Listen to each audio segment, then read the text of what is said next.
தங்கமுன்னு ஊரு ஒன்ன மேல தூக்கி வைக்கும், திண்டுக்கல் பூட்டு 2 மாட்டி பூட்டி வைக்கும், விட்டுவாடி ராசாத்தி.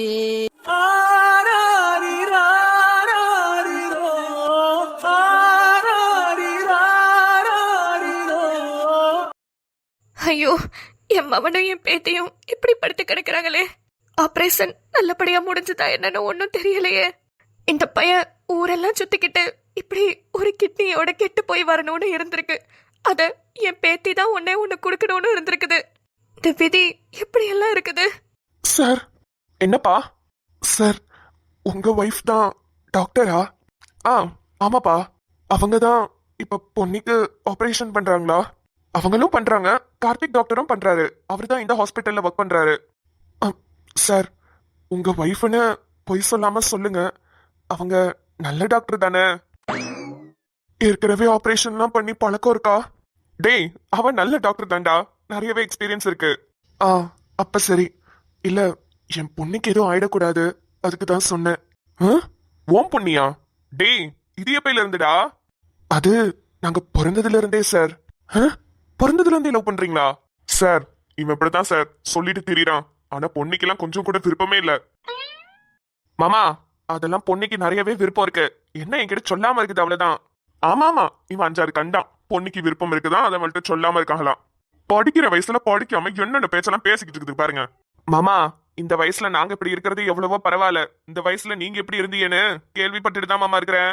எங்களுக்கு என்ன தெரியாமையா இருக்குது? லே, அதெல்லாம் நீ எல்லாம் கேள்விப்படுற? சொன்னாங்க மாமா, உங்களை போய் ஊரா விசாரிக்கிறது ஏன் வேலையா? என் காதுக்கு வரும்போது நான் கேட்கறது தான். டே அன்பினியா, சார், உனக்கு பொண்ணிய பிடிக்குமா? சார், ஆத்தா கிட்ட எல்லாம் சம்பந்தமே பேசிட்டேன் சார். பெருசான பிறகு பொண்ணு எனக்கே கட்டி வைக்கிறேன்னு சொல்லிருச்சு ஆத்தா. டேய், என்னடா சொல்ற? ஆமா சார், பொண்ணுக்கும் என்ன பிடிக்கும் சார், ஆனா வெளியே தான் காமிச்சுக்கிடாது. அந்த பிள்ளைக்கு நல்லா படிச்சு பெரிய டாக்டர் ஆகணும்னு ஆசை. அது கனவு எங்க உடஞ்சு போயிரும் நினைச்சு ரொம்ப பயப்படுது. ஓ அப்படியா? சரி, ஓகே, நீயும் நல்லா படி, பொண்ணி நல்லா படிச்சு டாக்டர் ஆகட்டும். 2 பேர்த்தையும் அப்புறம் உட்காந்து பேசி 2 பேருக்கும் ஓகேனா உடனே கல்யாணம் பண்ணி வச்சிடுறோம், சரியா? சரி சார், இன்னும் 7 வருஷமோ 8 வருஷமோ. ரொம்பதான் சலிச்சுக்கிறாப்ல. என்னடா, இப்பவே தூக்கிட்டு போறதுக்கு எதுவும் பிளான் போட்டு வச்சிருக்கியா? அதுதான் சட்டத்திலேயே இடம் இல்லையே, இல்லன்னா எப்பயோ தூக்கிட்டு போயிருப்பேன். வாய் வாய் வாய் பாரு வாய. உங்க அப்பா வரட்டும், சொல்லி வைக்கிறேன். ஆத்தா, ஒன்னும் கவலைப்படாதீங்க, ஆபரேஷன் சக்சஸ்ஃபுல்லா முடிஞ்சிச்சு.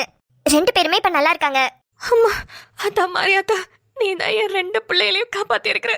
அப்பா கடவுளே. இன்னும் கொஞ்ச நேரத்துல நார்மல் வார்டுக்கு கூட்டிட்டு வந்துருவோம், அதுக்கப்புறமா நீங்க பார்த்து பேசிக்கோங்க ஆத்தா. சரி கண்ணு, சரி. 2 பேரும் மயக்கத்துல தான் இருக்கிறாங்களா? ஆமா. Neela, all okay? Everything is fine மாமா, நோ ப்ராப்ளம். ஏதா 2 பேரும் ஆளுக்கு ஒரு கிட்னியோட இருக்கிறாங்க, இதனால ஒன்றும் பிரச்சனை வராதுல்லத்தா? எந்த பிரச்சனையும் வராதாத்தா, 2 பேருமே லைஃப் லாங் நல்லா இருப்பாங்க. எப்போதும் அவங்க என்ன சாப்பாடு சாப்பிட்றாங்களோ அதே சாப்பாடையே கொடுங்க, அதுலலாம் எந்த மாற்றமும் தேவையில்ல. அவங்க இவ்வளோ நாளைக்கு எப்படி இருந்தாங்களோ அதே மாதிரியே அவங்க வாழ்க்கை முழுசும் இருக்கலாம். ரொம்பவும் வேணாம், கொஞ்சம் கவனமா பாத்துக்கிட்டா போதும். சரிதா, சரி. மேடம், சொல்லுப்பா. பொண்ணுக்கு வலியெல்லாம் எதுவும் இருக்காதுல்ல? அனஸ்தீஷியா கொடுத்து தானே ஆபரேஷன் பண்ணிருக்கோம், சோ பெயின் ரொம்ப இருக்காது. பட் நார்மல் ஆகும்போது கொஞ்சம் படபடப்பு இருக்கும். அவங்க நார்மல் ஆனதுக்கு அப்புறம் பெயின் ஏதாவது இருக்குன்னு சொன்னாங்கன்னா அதுக்கப்புறம் என்னன்னு செக் பண்ணிக்கிறேன். என்ன மேடம், இப்பவே எல்லாத்தையும் பார்க்க மாட்டீங்களா? அவங்க முழிச்சதுக்கு அப்புறம் அவங்க வலிக்குதுன்னு சொன்னதுக்கு அப்புறம் மறுபடியும் அவங்கள மயக்கம் போட வச்சிருவீங்களா? ஒருத்தரோட பாடி கண்டிஷன் ஒரு மாதிரி இருக்கும்பா, முழிச்சதுக்கு அப்புறம் தான் எங்களுக்கும் தெரியும். மேடம், அந்த பிள்ளை மட்டும் முழிச்சதுக்கு அப்புறம் வலியில ஏதாவது துடிச்சதுன்னு வச்சுக்கோங்களேன். என்ன பண்ணுவ?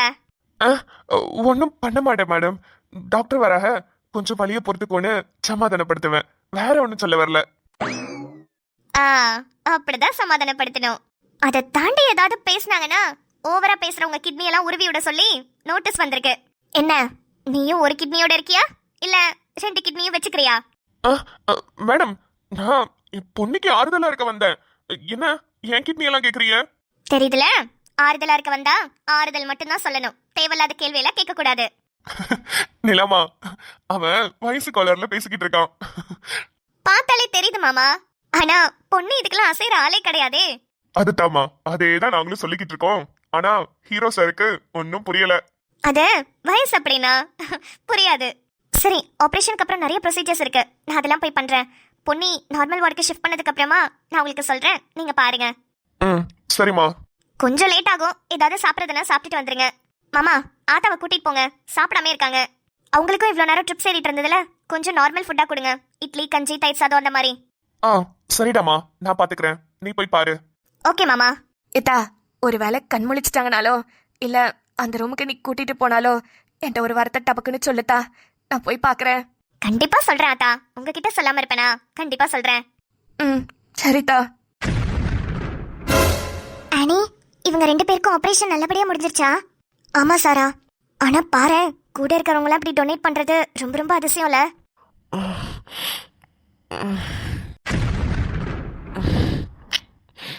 ஏண்டி, இவங்க 2 பேரும் சொந்தக்காரங்களா? தெரியலடி. ஆனா ஒரு பாட்டி ஒருத்தவங்க ஹார்ட் அட்டாக்னு வந்து அட்மிட் ஆனாங்கல்ல, அந்த பாட்டி கூடயே தான் அந்த பொண்ணு இருந்தா. ஆனா இவரு அந்த பாட்டியோட பையன்னு மட்டும் தெரியும். ஹோ, ஆனா இவரு ரொம்ப அதிர்ஷ்டசாலிலடி. ஏன் அப்படி சொல்லுதுங்க அந்த பொண்ணுங்க? ஆமா பின்ன, ஒருத்தர் காலையில வந்து வயிறு வலிக்குதுன்னு வந்தாரு. ஸ்கேன் பண்ணி பாக்குறப்போ கிட்னி டேமேஜ் ஆயிருக்குன்னு தெரிஞ்சது. தெரிஞ்ச உடனே டோனர்ஸ்க்கு இன்ஃபார்ம் பண்ணா வெயிட்டிங் லிஸ்ட்ல கீழே இருந்தது நம்ம ஹாஸ்பிட்டல். கூடவே இருந்த ஒரு பொண்ணு நான் அவருக்காக கிட்னி தரேன்னு சொல்லி அவளோட ஒரு கிட்னி எடுத்து அவருக்கு கொடுத்துருக்கா. யாருக்காவது ஒரே நாள்ல இவ்ளோ அதிசயம் நடக்குமாடி? கூடவே இருந்த பொண்ணு கிட்னி கொடுத்துச்சா? யார் அந்த பொண்ணு? என்ன விதிடா, என் விதிய சொல்ல ஒரு வழி இல்லையா? பொண்ணே, பொண்ணையா எனக்கு கிட்னி கொடுத்து என் உயிரை காப்பாத்தினது? வயிறு வர வலிக்குது. இந்த பொண்ணு எதுக்கு எனக்கு கிட்னி கொடுத்துச்சு? இவ்வளோ சின்ன வயசா இருக்கு. இந்த பொண்ணுக்கு எதுக்கு இந்த மாதிரி பண்ணணும்? அப்பா, யாரோ உங்களுக்கு கிட்னி தரதுக்கு ஒத்துக்கிட்டாங்க. சீக்கிரம் வந்து கையெழுத்து போடுங்க. ஆபரேஷன் நல்லபடியா முடியும்னு சொல்லி தானே கூட்டிட்டு வந்துச்சு. கடைசியில இந்த பொண்ணா எனக்கு கிட்னி கொடுத்தது. இப்ப அதுவுமே ஒரு கிட்னியோட தானே இருக்கும். ஐயோ, பக்கத்து வீட்டுக்கார பொண்ணு தானே சொன்னாங்க. இந்த பொண்ணு எதுக்கு இதெல்லாம் பண்ணிக்கிட்டு இருக்கு? எனக்கு ஒண்ணுமே புரியலையே. அந்த சிஸ்டர் கிட்ட கூப்பிட்டு கேட்போமா? சரி, என்னமோ 2 பேரும் லைஃப் லாங் நல்லா இருந்தாலே போதும். ஆமா சிஸ்டர், அந்த பேஷண்ட் கண் முழிச்சிட்டாரடி. சார், கண் முழிச்சிட்டீங்களா? உங்களுக்கு ஏதாவது பெயின் இருக்கா? ஆஹா இல்ல சிஸ்டர். ஆனா இந்த பொண்ணு எதுக்காக இங்க படுத்திருக்கு? ஹோ, பொண்ணைய கேக்குறீங்களா? அவங்க தான் சார், கரெக்டான டைம்ல அவங்களோட கிட்னியை உங்களுக்கு கொடுத்து உங்க உயிரவே காப்பாத்திருக்காங்க. உண்மையாவா? ஆமா சார். பொதுவாவே டோனர்ஸ் கிடைக்கிறதுக்கு லேட் ஆகும் சார். டாக்டர்ஸ் எவ்வளவோ அரேஞ்ச் பண்ண ட்ரை பண்ணாங்க சார். ஆனா எங்கேயுமே டோனர்ஸ் கிடைக்கல. உங்களுக்கு அர்ஜென்ட்டா தேவைப்பட்டதுனால எமர்ஜென்சின்னு சொல்லி கூட கேட்டாங்க. அப்புறம் இந்த பொண்ணு தான் கொஞ்சம் கூட யோசிக்கவே இல்லை. நான் தரேன் என்னோட கிட்னியை, என்னோட ஒரு கிட்னி எடுத்துருங்கன்னு சொல்லி உடனே சைன் பண்ணிட்டா. இங்க எல்லாருக்குமே ஒரே ஆச்சரியம், எப்படிடா இந்த பொண்ணு டக்குன்னு இப்படி ஒரு டிசிஷன் எடுத்தானு. ஆமா சார், இந்த மாதிரிலாம் யாருக்காவது நடக்குமா? ஆனா உங்களுக்கு நடந்திருக்கு. உங்களோட உயிரே இப்ப காப்பாத்திருக்குன்னா அது இந்த பொண்ணு தான் காரணம். உண்மையை சொல்லணும்னா லைஃப் லாங் நீங்க அந்த பொண்ணுக்கு கடமைப்பட்டிருக்கீங்க சார். நீங்க சொல்றது எல்லாமே கரெக்டு தாம்மா. அந்த பொண்ணு யாருன்னு கூட எனக்கு தெரியாது. ஆனா எனக்காக என் உசுரை காப்பாத்தி கொடுத்திருக்கு. என்னோட கடைசி மூச்சு நிக்கிற வரைக்கும் அந்த பொண்ணை நான் மறக்கவே மாட்டேன். நல்லது சார். சார் இருங்க, நீங்க கண் முழிச்சிட்டீங்கன்னு நான் டாக்டர் கிட்ட போய் சொல்லிட்டு வரேன். பொண்ணே, உனக்கு ஆக்சிடென்ட் ஆனப்போ என் மனசு ரொம்ப துடிச்சிச்சு. உன்னை எப்படியாவது அந்த இடத்துல காப்பாத்திடணும்னு நினைச்சுதான் என்னோட ரத்தத்தை உனக்கு கொடுத்தேன். அப்ப நீ ஒரு வார்த்தை சொன்ன, என்னோட உயிரையே நீங்க காப்பாத்திருக்கீங்க. ரொம்ப ரொம்ப நன்றி சார். உங்களுக்கு நான் வாழ்க்கை முழுக்க கடமைப்பட்டிருக்கேன்னு. ஆனா உண்மையை சொல்லணும்னா நீ எனக்கு பண்ணிருக்கிற இந்த விஷயத்தை விட அது ரொம்ப ரொம்ப ரொம்ப கம்மிமா. ரத்தம் யாரு வேணாலும் கொடுக்கலாம். ஏன் நான் இல்லைன்னா வேற யாராவது உனக்கு கொடுத்துருப்பாங்க. ஆனா கிட்னி இன்னும் 7 நாள் தான் நான் உயிரோட இருப்பேனே சொன்னாங்க. எப்படிடா காலத்தை கடக்க போறேன்? அம்மாவை வேற பார்த்துட்டேனே. நான் போனதுக்கு அப்புறம் அம்மா ரொம்ப கஷ்டப்படுமேன்னு நினைச்சு நான் ரொம்ப வருத்தப்பட்டுக்கிட்டு இருந்தேன். கொஞ்சம் கூட யோசிக்காம, உன் உயிரை பத்தி கூட நினைக்காம எனக்காக ஏமா உனக்கு இதை பண்ணணும்னு தோணுச்சு? நீ எனக்கு யாருமா? என் பொண்டாட்டி, என் 4 பொம்பளை பிள்ளைங்க இருந்திருந்தா கூட இதை பண்ணிருப்பாங்களான்னு தெரியலையேமா.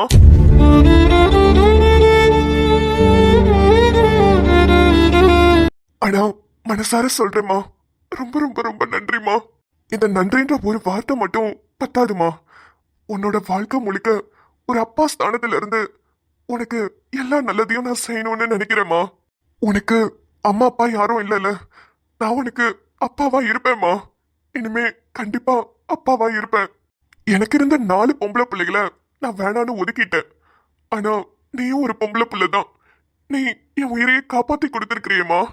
நீலாம்பரி சொன்னான்றதுக்காக எவ்வளவோ கஷ்டத்தை உனக்கு நான் கொடுத்துருக்கேம்மா. ஆனா இப்ப நான் சொல்றேன், நான் சாகுற வரைக்கும் உன்னை எந்த கஷ்டமும் பட விட மாட்டேம்மா. நீ கடைசி வரைக்கும் சந்தோஷமா இருக்கணுமா, ரொம்ப ரொம்ப சந்தோஷமா இருக்கணும்.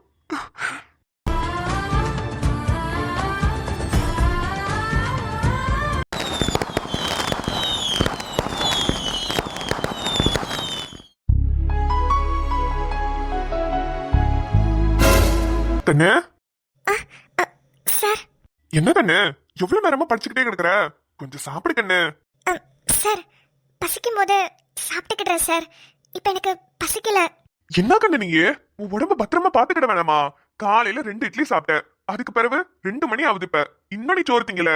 இங்கேருமா சோறு தண்ணி எல்லாம் வேலை வேலைக்கு சாப்பிட்டுக்கிடணும். இப்படியே இருந்தீனா உடம்பு என்னத்துக்கு ஆகுறது? அது வந்து சார், எனக்கு பசிக்கும் போது நானே சாப்பிட்டுக்கிறேனே. பப்ளிக் எக்ஸாம் வரதுனால படிக்கிறதுக்கு நிறைய இருக்கு. அதுக்குன்னு சோறு திங்கிறதுக்கு எவ்வளவு நேரம் ஆக போகுது? 4 மணி நேரம் ஆக போகுது. ஒரு 10 நிமிஷம் தின்னுட்டு படிக்கலாம்ல. அது வந்து சரி கண்ணு, நீ வேணா படி, நான் வேணா உனக்கு ஊட்டி விடுறேன்.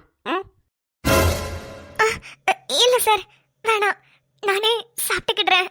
நீங்க வச்சுட்டு போங்க. யா கண்ணு, நீ தான் பப்ளிக் பரீட்சை வருது, நல்லா படிக்கணும்னு சொல்றீல, நீ படி, நான் உனக்கு ஊட்டி விடுறேன்.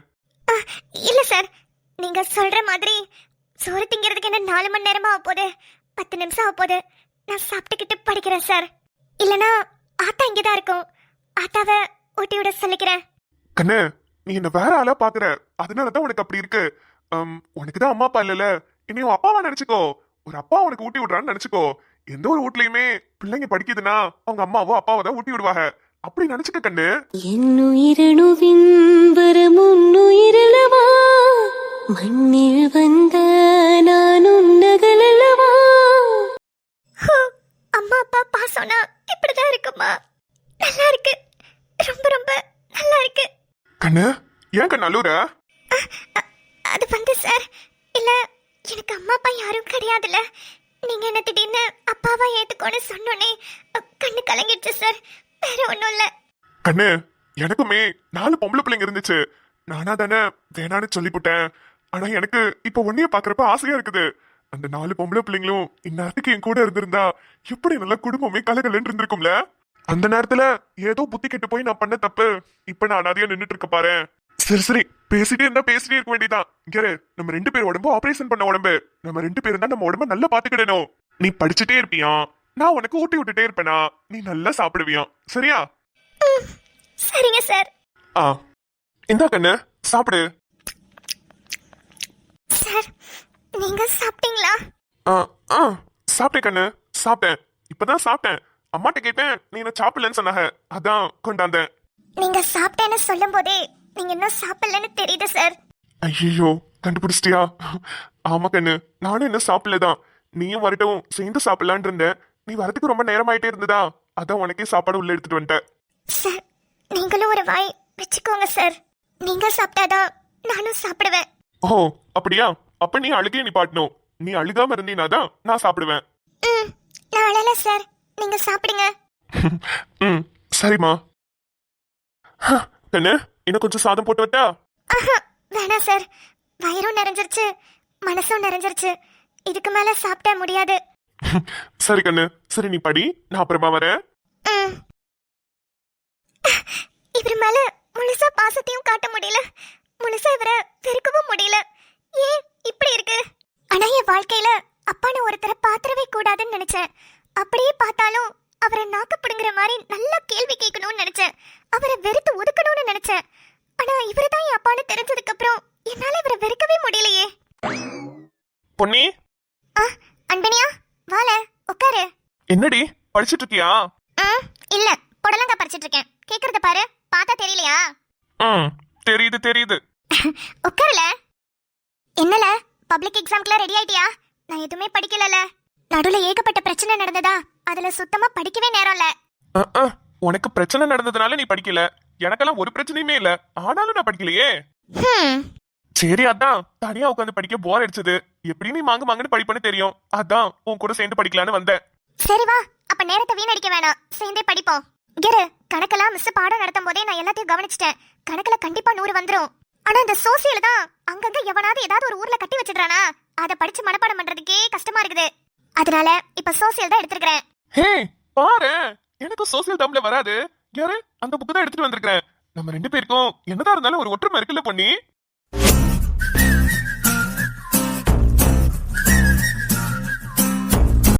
பொண்ணி சாயந்தரம் பஜ்ஜி. இந்த பையன் இப்ப இங்க வந்தான். வாயா என் வருங்கால மாமனாரே, இத்தனை நாளா வராம இப்ப எதுக்கியா இங்க வந்த? ஆத்தா கிட்ட பொண்ணிய கட்டுறதுக்கு பர்மிஷன்லாம் கஷ்டப்பட்டு வாங்கினேனையா, இப்ப மறுபடியும் குத்துக்கலாட்ட வந்து நிக்கிறியா? உன்கிட்டயும் பர்மிஷன் வாங்கணுமோ? சார் பொண்ணி, இல்லம்மா சாயங்காலத்துக்கு பஜ்ஜி வேணுமா இல்ல வடை வேணுமான்னு கேட்கதாமா வந்தேன். சார் அதெல்லாம் ஒண்ணும் வேணாம் சார். மா, நான் பஜ்ஜி வடையெல்லாம் சூப்பரா போடுவேம்மா. மாமா. மாமாவா? பொன்னிக்கு நிறைய வெங்காயம் போட்டு அங்கங்க கடிச்சுக்கிற மாதிரி பச்சை மிளகாவை போட்டு அப்படியே சுட்ட சுட்ட உளுத்த வடையை போட்டு கொடுத்தீங்கன்னா அப்படி சாப்பிடுவா. இல்ல பொன்னி?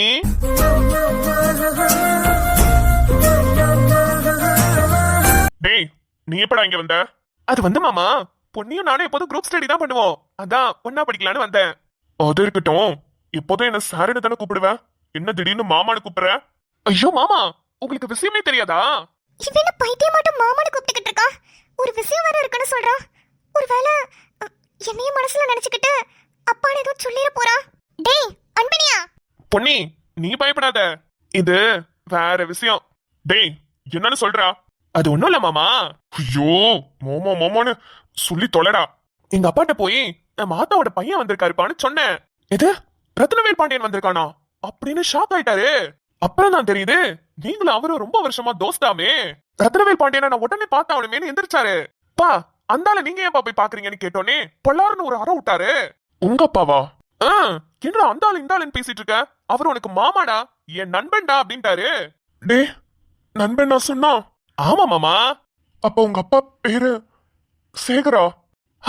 எப்படி மாமா கண்டுபிடிச்சீங்க? எங்க அப்பா பேரு சேகர் தான். சேகர் சேகர் மவனாரா நீ? ஏமாமா, எங்க அப்பா பேரு சேகர்ன்ற, பின் அடுத்த கேள்வி சேகர் மவனான்னு கேக்குறிய? நானும் சேகரும் சுத்தாத ஊரே கிடையாது, 2 பேருமே அவ்வளவு நெருக்கமான நண்பர்கள். சபா, ஒரு நிமிஷத்துல பயந்தே போயிட்டேன். இப்படி எல்லாம் கதை விட்டுக்கிட்டு இருக்கான் லூசு பையன். ஏன்பா, சென்னைக்கு நீட் கோச்சிங்க்கு வந்தியே, ஒரு வார்த்தை நான் சேகரோட பையனை சொல்லிருக்க கூடாது? சொல்லியிருந்தா மட்டும் அதெல்லாம் அமையும் போதுதாமா அமையும். இப்பதான் உங்களுக்கு தெரியணும்னு இருந்திருக்கு, தெரிஞ்சிருக்கு, அவ்வளவுதான். ஏய் தம்பி, உங்க வீடு எங்கப்பா இருக்கு? நான் சேகர உடனே போய் பார்க்கணும். வாங்க மாமா, இப்பயே கூட்டிட்டு போறேன். பூ பழம் தட்டெல்லாம் எடுத்துட்டு போய் எங்களுக்கு சம்பந்தம் கூட பேசலாம். உங்களுக்கு சம்பந்தம் பேசணுமா? அப்படியா சொன்னேன்? ஐயோ மாமா, எங்களுக்கு சம்பந்தம் பேசுங்கன்னு சொல்லல, எங்க சம்பந்தமா நீங்க 2 பேரும் பேசிக்கிடுங்கன்னு சொன்னேன். நாங்க என்ன பேசணும்னு எனக்கு தெரியும், உங்க வீட்டு அட்ரஸ் மட்டும் சொல்லு. அட்ரஸ் சொல்ற அளவுக்கு நாங்க என்ன சென்னை தாம்பரத்துலயா இருக்கோம்? பக்கத்து தெருல தான் மாமா இருக்கு வீடு. பக்கத்து வீட்டுல சேகரோட எங்க இருக்குன்னு கேட்டீங்கனாலே சொல்லுவாங்க. சரி, நீங்க 2 பேரும் படிங்க, நான் போய் பாத்துட்டு வரேன். ஓகே மாம்சே, போய் பாத்துட்டு வாங்க போங்க. பொன்னி, இருமா வந்துடுறேன். சரிங்க சார். சேகரப்பாவை நானும் கேட்டேன்னு சொல்லுங்க. என்னமா சொன்ன? சேகரப்பாவை நானும் கேட்டதா சொல்ல சொன்னேன் சார். ஏமா, நீ அவனை அப்பான்னு தான் கூப்பிடுவியா? ஆமா சார், முத என்ன பாக்குறப்போ என்ன அப்பா மாதிரி நினைச்சுக்கோன்னு சொன்னாரு. அதுல இருந்து அவர் அப்பான்னு கூப்பிட ஆரம்பிச்சிட்டேன். ஓ இல்ல, நானும் அந்த வார்த்தையை உன்கிட்ட பல வாட்டியும் சொல்லிட்டேன். உனக்கு இது வரைக்கும் என்னை அப்பான்னு கூப்பிடணும்னு தோணவே இல்லையாமா?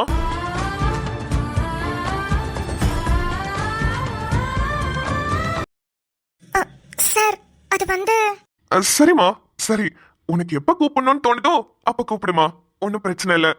சரி, நான் போய் சேகர் பார்த்துட்டு வரேன். சரிங்க சார். பொன்னி, சொல்லல, உனக்கு அவருதான் உன்னோட அப்பான்னு தெரிஞ்சிருச்சு, நீ எப்ப அவர்கிட்ட சொல்ல போற நீதான் அவரோட பொண்ணுன்னு?